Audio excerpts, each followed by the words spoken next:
শুভেচ্ছা। মাছরাঙা সংবাদে আপনাদের স্বাগত জানাচ্ছি কাজী রওশন আরা সাকে। রাজস্ব খাতে সৎ ও দক্ষ কর্মীদের জন্য সহায়ক পরিবেশ তৈরি করবে সরকার।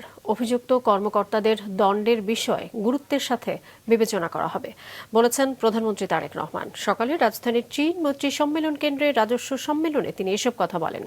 অন্তর্বর্তী সরকারের আমলে এনবিআর কর্মকর্তাদের শাস্তি মওকুফের দাবি বিবেচনায় নেয়ার আশ্বাস দিয়ে প্রধানমন্ত্রী বলেন, সবাইকে সাথে নিয়ে সামনে এগিয়ে যাওয়াই সরকারের লক্ষ্য। করদাতাদের প্রতি আরও মনোযোগী হতে এনবিআর কর্মকর্তাদের প্রতি আহ্বান জানান তিনি। রাজস্ব নিয়ে সরকারের নানা পরিকল্পনা ও সমস্যার বিষয়ে কর্মকর্তাদের বিভিন্ন প্রশ্নের উত্তর দেন প্রধানমন্ত্রী। দর্শক, এই মুহূর্তে চীন মৈত্রী সম্মেলন কেন্দ্রে রাজস্ব সম্মেলনে কথা বলছেন প্রধানমন্ত্রী তারেক রহমান। আমরা এখন সরাসরি চলে যাচ্ছি সেখানে।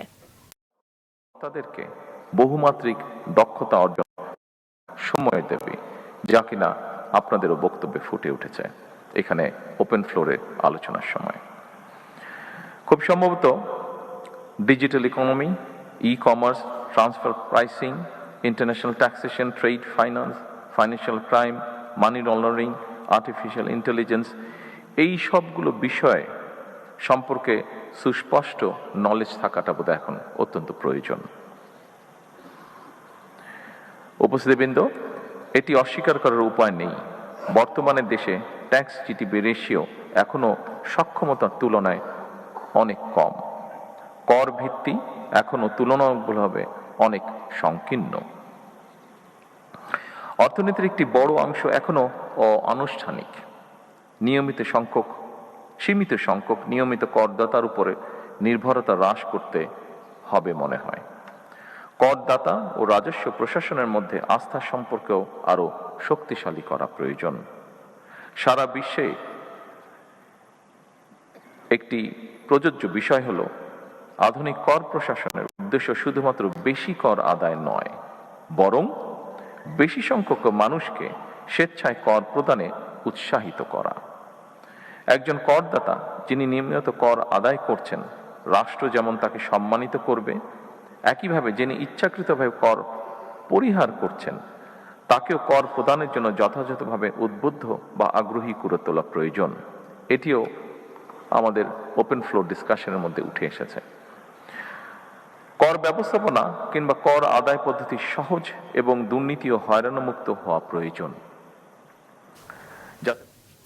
দর্শক, দেখছিলেন রাজস্ব সম্মেলনে প্রধানমন্ত্রী তারেক রহমানের বক্তব্য। রাজধানীর বিভিন্ন রুটে নারীদের যাতায়াতের জন্য আজ থেকে চালু হচ্ছে বিশেষ বাস সার্ভিস। সকালে রাজধানীর তেজগাঁওয়ে বিআরটিসির ঢাকা ট্রাক ডিপোতে এর উদ্বোধন করা হয়। গোলাপি রঙের এসব বাস পরিচালনা করেন নারী চালক ও কন্ডাক্টররা। নারীদের নিরাপদ যাত্রা নিশ্চিতে সরকারের এমন উদ্যোগের সাধুবাদ জানান বাসের চালক ও সংশ্লিষ্টরা।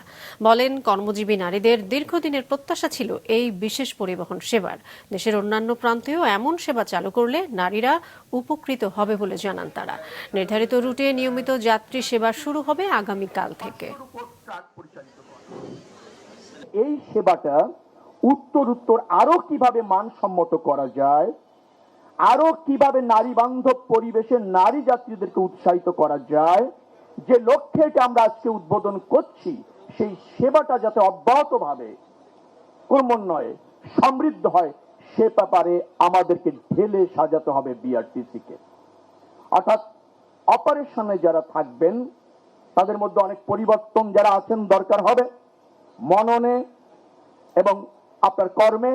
এট দ্য সেম টাইম যদি নারীদের জন্য এই যাত্রা বান্ধব বাস, স্পেশাল বাস, সেটা আমরাকে প্রতিষ্ঠিত করতে চাই। আমরা কিন্তু চাই না, অনেক উদ্যোগ এর আগে হয়েছে, মুখ থুবড়ে পড়ে গিয়েছে। এমনও হয়েছে অনড়ম্বর উদ্বোধন হয়েছে, 6 মাস গিয়ে আর অস্তিত্ব খুঁজে পাওয়া যায় নাই। সেটা এই সরকার হতে দেবে না। সেটা এই মন্ত্রণালয় কিন্তু কোনোভাবে সেই জায়গায় আবার আমাদেরকে ফিরে যেতে হয় তা হবে না। গত কয়েকদিনের তুলনায় সিএনজি স্টেশনগুলোতে গ্যাসের চাপ কিছুটা বেড়েছে, তবে ভোগান্তি কমেনি। তবে পুরো চাপ না থাকায় রাজধানীতে দীর্ঘ অপেক্ষার পরও মিলছে না কাঙ্ক্ষিত গ্যাস। সকালে বেশ কিছু সিএনজি স্টেশন বন্ধ থাকতে দেখা গেছে, ফলে অনেকেই সেসব স্টেশনে গ্যাস নিতে না পেরে ফিরে যায়।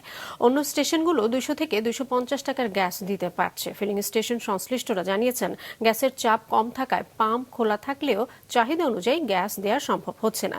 সিএনজি চালকরা বলছেন, গত কয়েকদিনে তারা গাড়ি চালাতে পারেননি। ভোগান্তিতে রয়েছেন গণপরিবহন সংশ্লিষ্টরাও। দ্রুত এই সংকটের অবসান চেয়েছেন ভুক্তভোগীরা। দর্শক, এলএনজি সরবরাহ পরিস্থিতি জানাতে রাজধানীর মহাখালী থেকে সরাসরি যোগ দিচ্ছেন স্টাফ রিপোর্টার বিপ্লব আহসান। আমরা চলে যাচ্ছি বিপ্লবের কাছে। বিপ্লব, গ্যাসের সরবরাহ কেমন দেখছেন এখন সিএনজি স্টেশনগুলোতে?